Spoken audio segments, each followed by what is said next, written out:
Welcome to The Explainer. Today we're diving into a film that looks like one thing on the surface, but is doing something absolutely revolutionary underneath. It's a movie that uses just stunning beauty to tell a story of incredible depth and complexity. So yeah, let's get right into it. You know, this quote from critic Greg Tate just perfectly nails the power of Julie Dash's 1991 film, Daughters of the Dust. It's not just a film, it's really an argument. What Tate is saying here is that a story can be deeply, unapologetically rooted in a specific African heritage and, at the very same time, be universally resonant and artistically sophisticated. That's the revolutionary idea we're going to explore. Okay, so to really get why this film was such a bombshell, we first need to understand the kind of historical dramas that were popular at the time. The cinematic world it was born into, well, it was dominated by a very particular style. Right, so this genre, think films like A Room with a View or Howard's End. They were known for what some called museum aesthetics. They gave you these beautiful, detailed, and, let's be honest, pretty nostalgic visions of an English past. And while critics in Britain were often quick to point out that this celebrated a very narrow colonialist history, American audiences, they ate them up. They were seen as this beautiful literary escape from your typical Hollywood action flick. And then along comes Daughters of the Dust, which basically took the beautiful costume of a heritage film, the lavish visuals, the historical setting, all that period detail, and used it to tell a completely different kind of story. It sort of hijacked the genre's tools to critique the very legacy that other heritage films so often romanticized. So how exactly did the film pull this off? Well, it all starts with a setting. Daughters of the Dust takes place in 1902 on the Sea Islands right off the coast of Georgia and South Carolina. And this location is absolutely crucial because its isolation meant that West African traditions survived there almost totally intact. The whole story centers on the peasant family at this huge turning point. Some of them are just about to leave the island for the mainland, looking for progress and a new life in the 20th century. And this decision, it forces a debate that echoes through generations. What do you keep of the past, and what do you have to leave behind to move forward? But look, the film's radical nature isn't just in its story, it's baked into its very structure. Julie Dash didn't just change what story was being told, she fundamentally changed how a story could be told on screen. So instead of a typical Hollywood script, which is usually based on written literature, Dash drew from West African orature.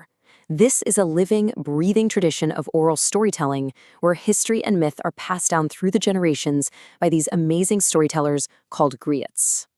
And what you get is a circular narrative. It's not a straight line. You have flashbacks, you even have flash forwards. The whole story is guided by two narrators. You have the family's matriarch, Nana Peasant, who is the keeper of memory, and then you have a spirit, the unborn child, who represents the future. The past isn't just something that happened. It's a living presence that's constantly shaping the here and now and what's to come. And Dash went even deeper. She modeled her main characters on the archetypal gods and goddesses of West African, specifically Yoruba cosmologies.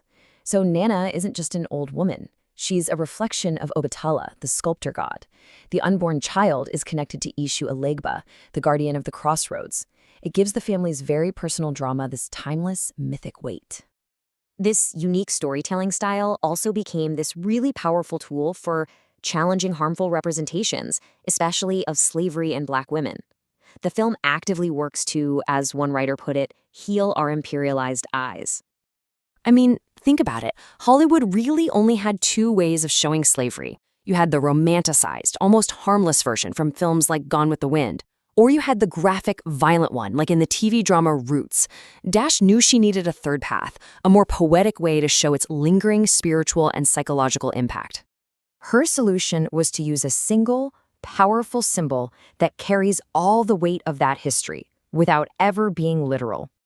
The dye, a product of their ancestors' forced labor, stains their hands and their clothes throughout the entire film. It's this poetic, visual reminder of a history that you just can't wash away.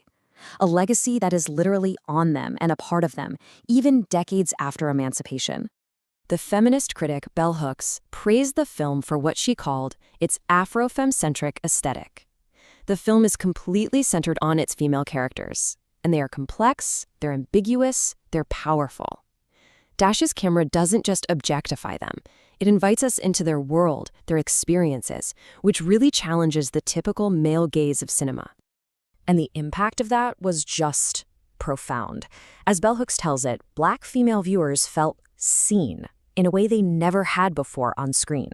Instead of the usual stereotypes of the mammy or the prostitute, the film offered these images of Black womanhood that were diverse, dignified, and so deeply human. So what's the big takeaway here? The film's impact went way beyond its artistic achievements.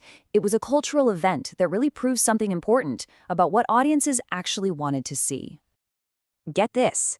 Despite being dismissed by distributors as too beautiful and too literary for a mainstream audience, this low-budget, independent production was a surprise commercial hit. It showed that there was a real hunger for complex, authentic stories that didn't talk down to the audience. Julie Dash even said she had a lot more respect for the general audience than the people who distribute films. And, well, she was proven right. In the end, the film makes this powerful argument that exploring and preserving your own specific cultural heritage isn't an act of isolation. It's not about turning your back on the rest of the world at all. Instead, it's a way to enrich the world's culture. By understanding the specifics of the Gullah experience, we find these universal themes of family, memory, and change. The film shows that being deeply Afrocentric is in fact the very definition of being cosmopolitan. Daughters of the Dust teaches us that history isn't just a lesson to be learned.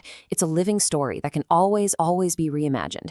And it challenges filmmakers, and all of us really, to ask what other histories have we overlooked and what new artistic languages can we create to finally tell their stories.